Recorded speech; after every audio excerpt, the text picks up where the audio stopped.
Good morning, JKPSI aspirants. Welcome all of you in day 4 of preparing for JKPSI. Let me show you किस तरीके से मैंने day spend किया and क्या क्या मैंने चीज़ें की. One important point I want to add कि आज मैंने सब्जेक्ट्स भी कवर किया है. ओके, सो मैथ्स हो गया, रीजनिंग हो गया and computers. Today I have invested 3-4 hours in it. And जो मेरा दूसरा काम था बैक साइड पे चल रहा था उसको मैंने कट करके I decided to focus let's now on the JKPSI. Okay, तो क्या क्या मैंने किया है आई will share with you. Okay, first of all physical मैंने 2 घंटा किया. ओके, 2 घंटे से ज़्यादा हो गया बट या minimum 2 hours I spend it in the physical in the ground. Then DNA में अभी मैं दिखाऊंगा कि क्या क्या मैंने चीज़ें पढ़ी और क्या क्या मेरे को इंटरेस्टिंग लगा. I noted that thing and I will share with you those things. Then subjects में हमने किया मैथ्स में परसेंटेज रह गया था थोड़ा तो उसको कवर किया, परसेंटेज हो गया ख़त्म. रीजनिंग में हमने कवर किया distance direction and syllogism.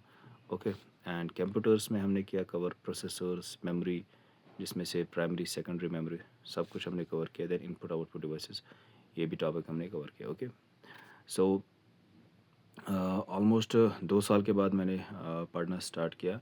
Okay, मेरे पास ऑलरेडी नोट्स बने हुए हैं तो उसी को रिवाइज किया. Okay, so that's it how the subjects have been started.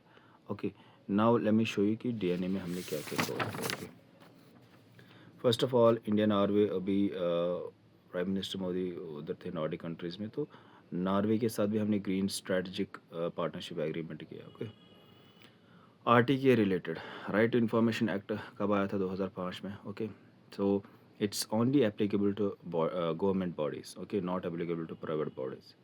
Like अभी न्यूज़ में आया है क्रिकेट काउंसिल लाइक बीसीसीआई ये आरटीआई के अंदर नहीं आता है क्योंकि it's a private entity. Okay, फिर सीआईसी सेंट्रल इंफॉर्मेशन कमेटी ये स्टैट्यूटरी बॉडी है. सो स्टैट्यूटरी बॉडी वो बॉडी होती है जो किसी लॉ के तहत बनती है, उसको बोलते हैं स्टैट्यूटरी वट एवर. एंड दूसरा होता है कॉन्स्टिट्यूशन जो किसी कॉन्स्टिट्यूशन के पे बनती है, उसको बोलते हैं कॉन्स्टिट्यूशन बॉडी. एक और होती है जिसको बोलते हैं कि एग्जीक्यूटिव बॉडी. ओके, ये था little bit of regarding the bodies. And अगर हम बात करें सीआईसी में कितनी स्ट्रेंथ है, एक चीफ इंफॉर्मेशन कमिश्नर होता है प्लस 10 इंफॉर्मेशन कमीशन, तो टोटल हो गए 11. ओके, इसको रिकमेंड करते हैं prime minister, leader of opposition plus cabinet minister. और अपॉइंटमेंट कौन करता है इनकी, प्रेसिडेंट. That's it. एंड अगर हम बात करें टेन्योर का, tenure is decided by the central. That's about the CIC. Okay, और क्या मैंने कवर किया. ओके, ऑयल रिजर्व्स के रिलेटेड स्ट्रेटजिक रिजर्व्स किसके पास है भी ज़्यादा. फर्स्ट में चाइना, दूसरे में यूएसए. ओके, चाइना के पास कितना है 900 मिलियन बैरल्स एंड यूएसए के पास कितना है 700 मिलियन.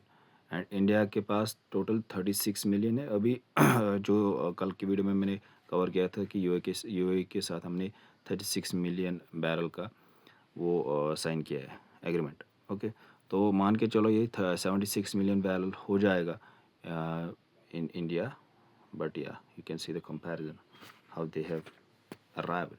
फर्टिलाइजर्स के रिगार्डिंग अगर हम बात करेंगे, urea India produce 80% of it, लेकिन जो बाकी 20% है उसके लिए फ्यूल लगता है. सो फ्यूल डिमांड यहाँ से भी इंक्रीज़ हो गया. तो ग्रीन अमोनिया एक कंसेप्ट आता है इधर फर्टिलाइजर्स में, इसको मैं टेलीग्राम पे कवर करूँगा कि ये क्या है.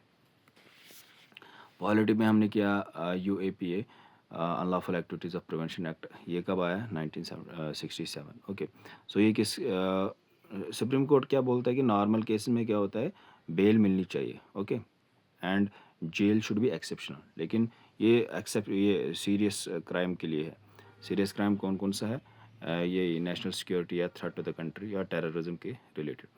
ओके, तो इसका full form unlawful activities of prevention act. And इसमें क्या होता है, under U A P A centre can decide announce any individualise terrorist. And अगर टेररिस्ट या कुछ भी इसमें मतलब इस पर कोई बंदा, तो उसके लिए ये लागू होगा. तो इसका मतलब क्या है 1967 यू ए पी कि ना तो बेल इजीली मिल जाएगी and he will be in jail for indefinite period. Okay, इसीलिए ये लॉ बनता है। ओके, तो उसको फिर खुद ही प्रूव करना पड़ता है, जो बंदा इसमें गया है उसको खुद ही प्रूव करना पड़ता है कि I am not okay involved in this thing. So ये था यूएपीए के रिलेटेड। सो टाइगर रिजर्व्स के रिलेटेड एक टॉपिक आया था। तो आप मेरे को बताओ जेएंडके में कोई टाइगर रिजर्व है या नहीं, या टोटल टाइगर रिजर्व्स कितने हैं इंडिया में। ओके, और सबसे ज़्यादा किस स्टेट में है ये भी आप मेंशन करो। तो कान्हा टाइगर रिजर्व ये कहाँ पे है, एमपी में। एंड एमपी में एक उनो नेशनल पार्क भी है। ओके, तो यहाँ पे चीता हमने लाए थे। ओके, सो कान्हा टाइगर रिजर्व में क्या हुआ कि यहाँ पे टाइगर्स की डेथ हो रही है। सो आज 6th टाइगर डाइड। एक वायरस आया है canine distemper virus, CDV. Okay, ये किस रिलेटेड है, रिलेटेड टू डॉग। ओके, ये transfer from animal to animal, okay, dog to wild. ये इंपॉर्टेंट याद रख लेना कि सीडीवी क्या है, ये कैनाइन डिस्टेम्पर वायरस। ये किस रिलेटेड है, डॉग। ये डॉग टू एनिमल ट्रांसफ़र होता है। एंड इसका जो है ना अभी prevention by vaccine only to dogs, लेकिन कोई क्योर नहीं है इसका। इसी के रिलेटेड हम सुप्रीम कोर्ट ने क्या किया है, टोल्ड एथोनेशिया। ये आप याद रख लो कि एथोनेशिया क्या हो सकता है, इंग्लिश में भी आ सकता है। Euthanasia is killing of stray dogs या कम्युनिटी डॉग्स आर अलाउड, ये सुप्रीम कोर्ट ने दिया है। Okay, that was it how I cover the DNA. And मैंने आपको बताया कि कौन कौन से सब्जेक्ट्स क्या क्या मैंने कवर किया है। I hope you got the idea. And मेरे को मेंशन भी करो कमेंट्स में, you know what else I need to add in it so that you will get a lot of information. Okay, so yes, जो भी हम पढ़ेंगे उसको हम वीकली बेसिस पे रिवाइज करेंगे इन live in Telegram channel only. वहाँ पे हम लाइव सेशन क्या करेंगे, या एक्स पे हम लाइव सेशन करेंगे, या वहाँ पे हम चीज़ें डिस्कस करेंगे, लेकिन वही चीज़ें जो मैंने वीकली पे पढ़ी है उसको उसको रिवाइज करेंगे। कम ही पढ़ेंगे लेकिन रिवाइज करेंगे साथ साथ। That's it.